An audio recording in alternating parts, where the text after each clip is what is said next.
1, 2, 3. That was awesome. That was even more. You know what? You have a good clap too.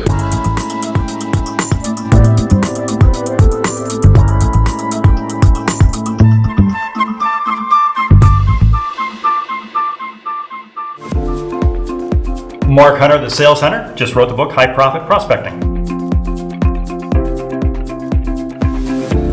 Mike Weinberg, New Sales Simplified. Jeff Blunt, 8 books. Latest book is Sales EQ.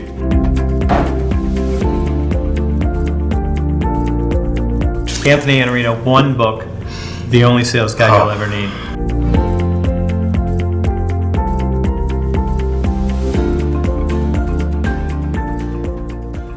It's the ability to have the relationship with the individual customer. I think all this technology has really almost created overcomplicated things. And the key to being successful in sales is having that one-to-one relationship with that customer. Well, I think they're confused. I think they've been told that what used to work doesn't work anymore, and everything has changed. So with the progression of technology and tools and toys, instead of using new techniques and new tools as supplements, they're just being told, throw it all out, let's go push the easy button, and I think that's really getting in the way. I think we need to say no to this notion that there's a one-size-fits-all solution for sales. I mean, there's all kinds of different products, and there's different sales cycles, and there's different complexities, and so we need to say no to that. I think we also need to say no to the notion that there's an old school or a new school. In sales, there is the school. And if you pay attention to the school, there are certain fundamental principles of dealing with other human beings in a commercial relationship that don't go away. And I think the third thing that we need to do as leaders of salespeople is have the courage to help the new generation of salespeople understand the importance of the interpersonal and human relationships in influencing the buying decisions of the people that they're working with. Well, we're a long way off from artificial intelligence. We're a long, long way off. I asked Siri when we were together last time to tell me where the best steakhouse was next to LaGuardia. It gave us a list of best buys. That's where we are with artificial intelligence.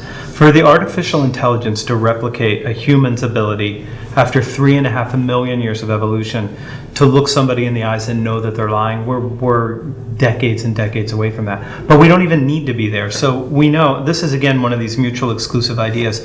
Artificial intelligence or a salesperson? No, artificial intelligence and a salesperson and a sales manager. We're already using data better than we've ever used data. Still not very good, but we're using it to get insight. But that insight is being carried and used in front of a customer by a salesperson who can develop that relationship. And I think what I would tell you has changed. The guys from Challenger Sale wrote a really provocative blog post when the book came out. And it said, relationship selling is dead. And a whole bunch of people said, wait, relationship selling is dead. Now we can be even more transactional, which is what we want, especially tech companies, right? We put up the inbound stuff, people push buttons, they come in and they buy. That's not really what they said. They were just being hyperbolic and trying to get attention for a new book. But what has changed is that the relationship, just me and you knowing each other and liking each other, which we do, isn't going to be enough in a commercial setting. The commercial setting now requires economic value in addition to just relationship value. That's all going to come from the insight and the creativity and the resourcefulness of a salesperson. Artificial intelligence isn't there, and it's not going to be there for a long time. It's not about what you say in sales that matters. It's about what you hear in sales that matters. It's about listening. So the relationship, right, the bending the decision process in your favor happens because you feel more connected to me. You feel more trusting of what I'm saying. Feeding back information to you and talking at you is exactly what we're told is old school, right? Pitching is old school. So basically, you created a robot that teaches salespeople how to pitch a little bit differently. That it's impressive, it looks good, it feels good. But Daniel Pink said that to sell is human, right? Selling is human, but buying is human as well. That does not mean that there aren't certain things that are going to be sold that are going to be purely transactional. I mean, we're going to take things today that a salesperson interacts with a buyer on, and that is going to be moving towards robots. Either robots dealing with humans or robots dealing with robots. But as the complexity of the deal increases, you're absolutely going to have human-to-human interaction because, as Anthony said, humans, the way we me make decisions isn't a formula that is developed on some motherboard.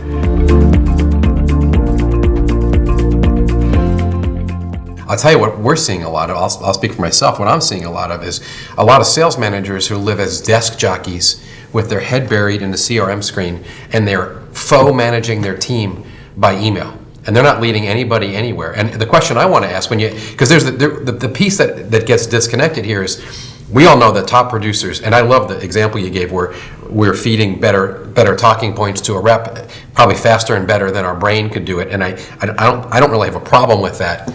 But when it comes to sales management, how did we get to the place where we're now managing people who succeed by connecting with other people, and now we're managing them with technology or by email? And that's why we go and we see a lot of salespeople that are totally disconnected.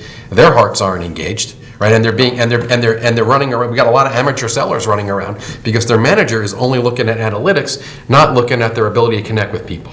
Oh, that's my. And let's attach this real quickly. And if you have a rep who's being fed talking points, okay, this also requires some intuition, the ability to know how to say it or what tonality to say it in or how to pause or what have you. Who's going to coach them to do that? The robot? I mean, who's going to teach the salesperson? If the sales manager's sitting behind their desk, the salesperson goes, okay, now the computer's up, and the salesperson's reading bullet points to the buyer. Which, it's not necessarily what you say, but it's how you say it, and that totally gets lost. The argument I'll use is, I don't see too many NFL teams being coached by a computer.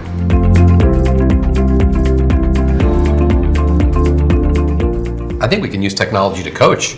I think we can go back and look at game film. I think we can listen to calls better and highlight things. I think we can look for outliers in the data as we're analyzing sales performance, whether it's from prospecting metrics to conversion rates. I think there's a lot of places it plays in, but it can't replace the human factor. Tag. Jump in. I got tapped in. There's an anthropologist and an evolutionary psychologist named Robin Dunbar. Just for the record, I don't know any anthropologists. He's in England, and he studies primarily primates. And what his research shows is that a primate has a limited number of relationships it can manage because there's a relationship cost.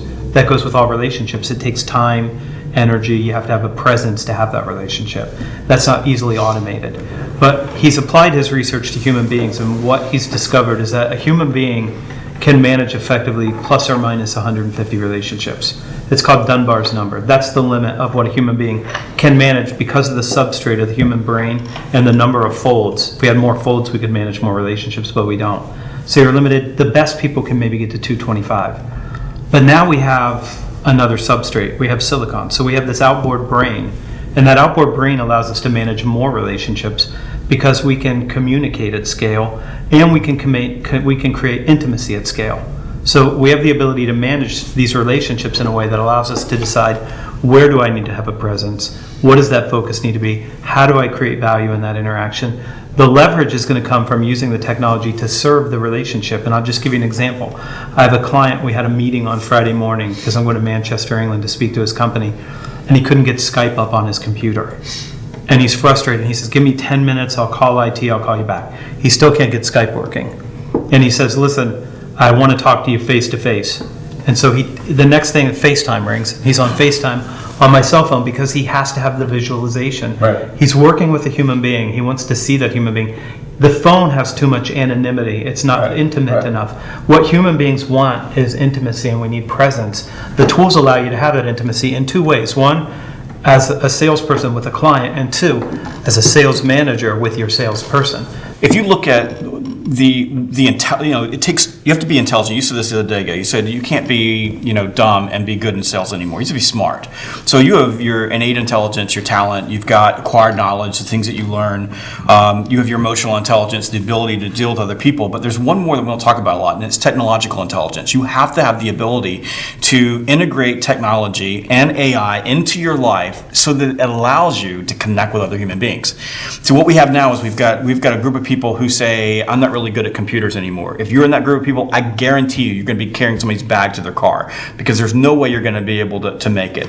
Then you have another group of people who their heads down or down in phones. Last night at dinner, I saw two people sit down next to me. They never talked to each other. They spent the entire time looking at their phone screens. Those are the people that are allowing technology to get in the way of relationships. So what you talked about is using technology and AI to scale a relationship. And if you're in sales, you have to get on this wagon. And in no way, I don't think anybody at this table is saying that technology doesn't matter or it shouldn't matter.